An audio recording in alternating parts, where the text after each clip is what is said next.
या अल्लाह तेरा शुक्र है।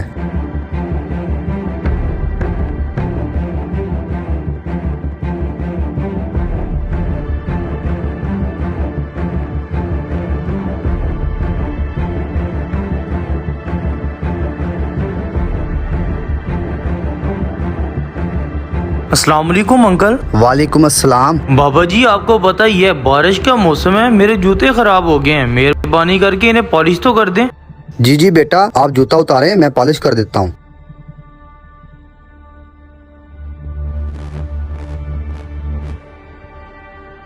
अभी आपका जूता पॉलिश कर देता हूँ। अच्छा बाबा जी, वैसे मैंने आपको यहाँ कभी देखा नहीं, रोजाना यहाँ से गुजरता हूँ। लगता है आपने ये काम नया शुरू किया है। वैसे तो आप किसी अच्छे खासे घर के लग रहे हैं। जी बेटा, मैं अच्छे खासे घर का हूँ, पर क्या करूँ, जब औलाद नाफरमान निकले तो कोई भी रोड पे आ सकता है। बात तो आपकी बिल्कुल ठीक है बाबा जी, आजकल की औलाद बहुत ही ज्यादा नाफरमान होती जा रही है। हालांकि वालिदैन तो अपनी सारी जिंदगी औलाद के ऊपर निशावर कर देते हैं, अपने बारे में तो रत्ती बराबर भी नहीं सोचते, फिर भी औलाद ऐसा करती है। अफसोस है आजकल की औलाद पर। बाबा जी एक बात का जवाब तो दे मुझे, अगर आपकी औलाद ने आपको घर से निकाल दिया है तो आप अपने खाने पीने का बंदोबस्त कहाँ से करते हैं और रहते कहाँ पे हैं आप?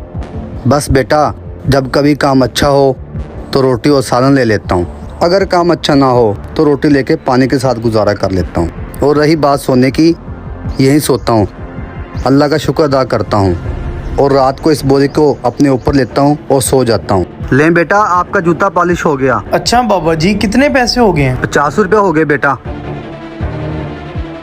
ये लें बाबा जी। बेटा 50 रुपये बोला मैंने आप। बाबा जी कुछ नहीं होता, एक बेटा समझ के मेरी तरफ से रख लें। बहुत शुक्रिया बेटा। अच्छा एक और बात, बेटा समझकर आपने मुझे इनकार नहीं करना, आपका खाना और आपकी रिहाइश मेरी तरफ से होगी। शुक्रिया बेटा, अल्लाह ताला आपको बहुत नवाजे। तुम अपने बच्चों को अल्लाह ताला के हकूक अदा करना सिखाओ। अल्लाह सुब्हान ताला